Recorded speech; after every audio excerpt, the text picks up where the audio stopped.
Today I'm going to talk about a story about Max's quiet time from the book Toxicology because what you don't know can kill you. Max was not a particularly endearing or loving man, but he provided he provided his family well. He didn't drink heavily. He had three daughters, and most of the time he attended his kids' soccer game and swimming meets, and he always came home to his wife every night. And by the time he reached his 70s, his wife passed away. His two daughters moved out to the area. Gil, his youngest daughter, stayed in town. She would occasionally come by to the house to see her father. Gil, she was shy and reserved. She had a string of boyfriends, but none of them stayed with her around. She had a very good job, stable job in working in a law firm as a clerk, but she never married. That's why they devoted her to her. Devoted. They, she was devoted to her father. When Max's health began to fail, she um, she took over all over. She took all over his daddy's affair. It was Gil's decision to put Max in assisted living facility until one day Max fell and broke his hip. He was sent to Shady M nursing home. Um, in the nursing home 2 years, Max almost reached his 80, but his health was getting worse and worse, and he used to be a large man with a healthy appetite, but he began to lose weight, and due to bland food in the nursing home. Gil noticed that her, her father started to give up on life, and Max would um, Max Max uh, Max would have a short bout of anger and outrage followed by a long period of deep depression. Clerk staff at Shady M started to resent him, and they would looking forward giving him doses of quinine, and this medicine is used for schizophrenia and bipolar disorder. None of um, neither of which Max ever suffered from. In the nursing log, caregivers noticed each day what was Max's quiet time. Visiting what was was what was to be Max's last Saturday, Gil noticed a significant change in her father. Max was shaking uncontrollably and had a high fever, and Gil begged nurse to send to doctors, but the head nurse said it was flu that was going around in the union, and they could do nothing about it that night.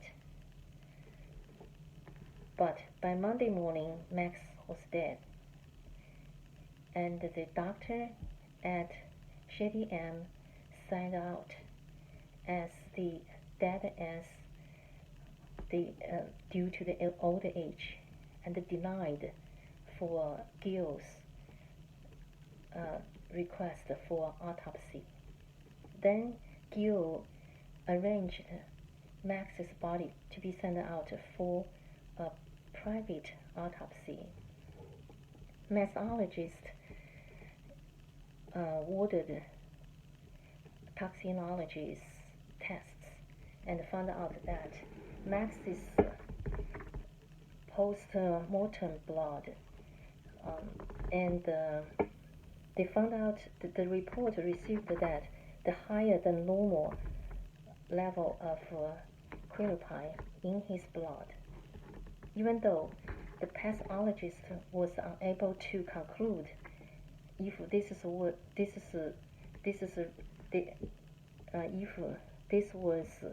the cause of Max's death.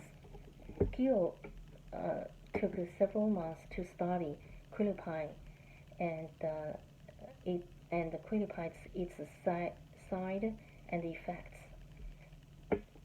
the sides of effects. And she remembered one day her boss in a law firm held the author of this book, Alan Wu, to help them wrongful death of a lawsuit. And several months after Max's funeral, Gill went back to the law office to work and take out one of the business cards for Alan Wu, called Alan Wu, and Alan would check out the toxicologist's test report and found out Max's post-mortem quinolpine blood level was high at 952 mcg/ml. The therapeutic concentration in living people is between 100 to 500 mcg/ml. So obviously this is very high. And Dr. Lisa Beaumont, she is a former student of Alan Wu. She is the pathologist and who signed out the case as a death by natural cause. And Alan just so curious because Max's quinolpine is so high, but Lisa signed for the by natural cause, dead by natural cause. So she requests Lisa to provide more toxicology tests report for Alan. And Alan checked out very carefully, and she found one of the handwriting from Lisa. She said, "You owe me for this. The next brew is on you." And Alan called Gill immediately to tell her, "You can hire a lawyer to make a lawsuit." But good thing is, the case was settled before closing argument, and the head nurse was terminated by Shady M. But the log, the nurse log, the record lost, never can find it. So it's very strange, but nobody knows where it was, and they cannot find it. And Gill, she got in a large settlement award, and in the beginning she didn't want to share with her two sisters because she said she never gave her any emotional support, which she really needed at that time, and both of them only gave her a little money for that's it. And but her lawyer said both her sister were entitled, and she recognized that her two sisters, the only family she had left, and the three of them agreed that when they were in town, they are going to visit Max's grave and see a prayer. Gil soon left law firm and she enrolled in law school. And in law school, she found her own love, and they moved in together. This is very good ending. Thank you very much. That's all about the story.